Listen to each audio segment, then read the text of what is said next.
Bible పరంగా దేవుని యొక్క రాకడకు సంబంధించినటువంటి మరి వార్త అనేది మనము వినబోతూ ఉన్నాం. ప్రియమైనటువంటి దేవుని బిడ్డలారా, బైబిల్ మనం ప్రతిరోజు చదువుతున్నాం. ఆధ్యాత్మికంగా మన జీవితంలో మరి ఎలా ఎదగాలి, రక్షణ ఎలా పొందుకోవాలి, రక్షణ ఎలా కాపాడుకోవాలి, దేవుని రాజ్యానికి ఎలా సిద్ధపడాలి అని వింటున్నాం. అలాగే ఆశీర్వాదం కొరకు కూడా మనం ఆశీర్వాదాలు ఎలా పొందుకోవాలి, దీవెనలు ఎలా పొందుకోవాలో వింటున్నాం.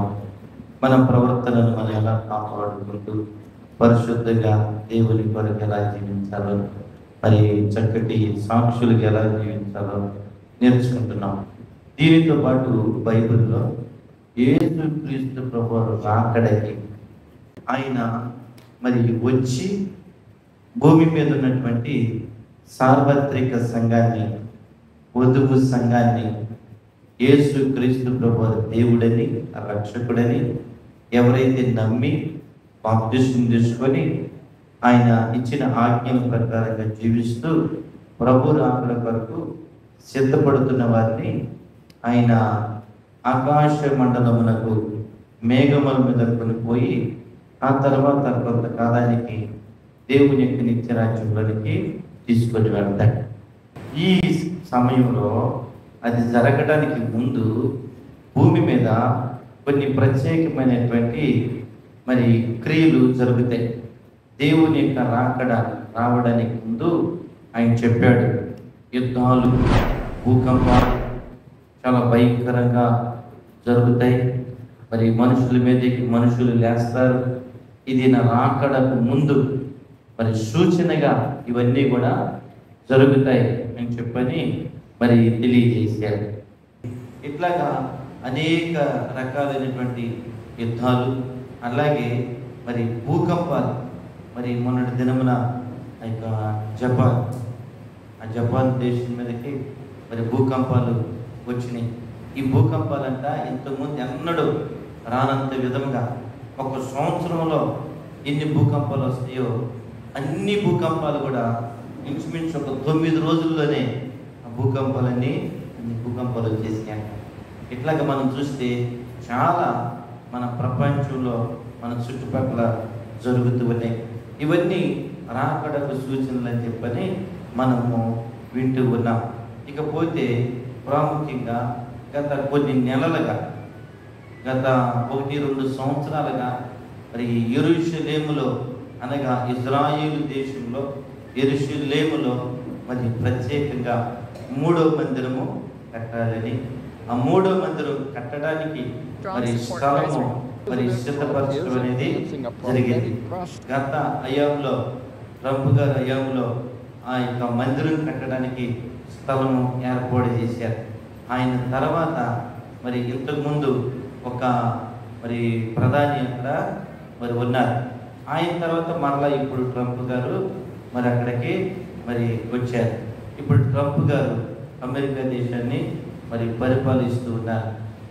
అదే సమయంలో 3వ మందిరం కట్టడానికి ప్రాముఖ్యంగా గుర్తుపెట్టుకోవాలి మీరందరూ. 3వ మందిరం కట్టడానికి యూదులు చేయవలసినటువంటి ప్రాముఖ్యమైనటువంటి పనులు కొన్ని ఉన్నాయి.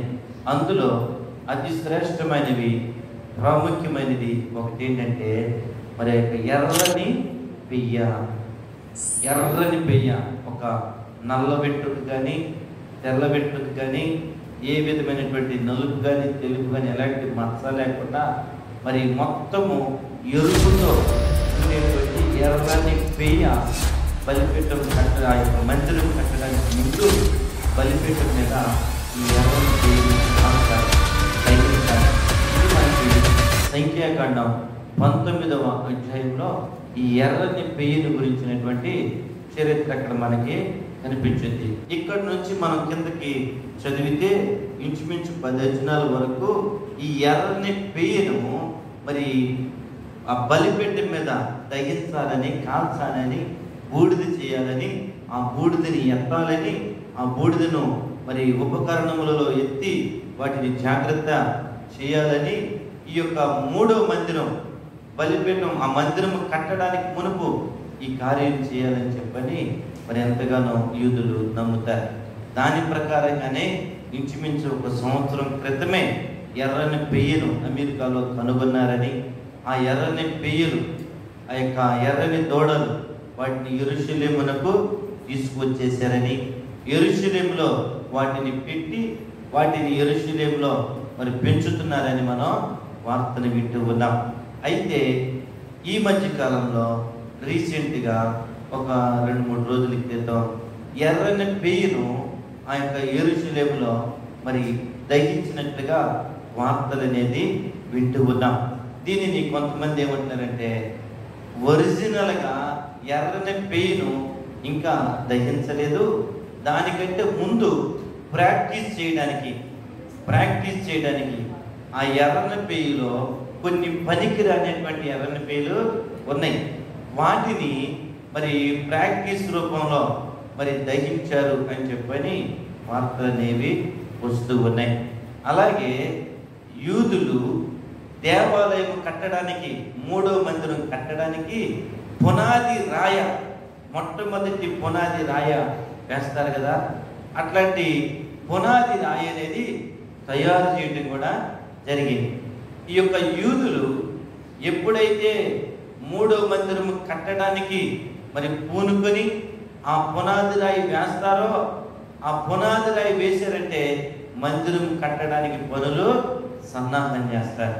ఆ యొక్క మందిరం కట్టడానికి పనులు ఎప్పుడైతే ప్రారంభించడానికి వీళ్ళు సిద్ధపడతారో, ఈ ఎర్రని పెయ్యను బలిపెట్టి మీద దహించాలి.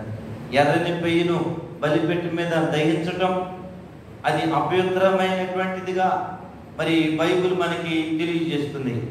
దేవుని యొక్క రాకడకు సూచనగా అది మనకి తెలియజేస్తుంది.